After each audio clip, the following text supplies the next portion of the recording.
what happened during those dates for appreciation po ninyo.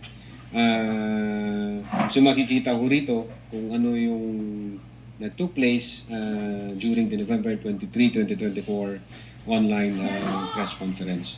But then again, as I've said, at in-explain ko na rin ito kahapon, Your Honor, if I may, kinonsider namin yung situation ni Atty. Sulaika Lopez. Nakita namin yung complaint niya, yung reklamo niya, yung health condition na sinasabi niya. Sinama din po namin yon na ano ba yung nangyari. Taking all the situations or the facts and circumstances attendant to that event, hindi ho na-alter yung the fact na nag-utter ang Vice President ng grave threats against the three.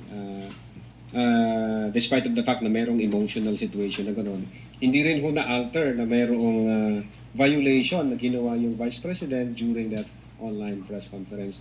And as a matter of fact, even before that emotional situation, maliwanag ko doon sa utterances, even before that emotional situation, sinasabi ko doon sa utterances, meron na akong kinausap. So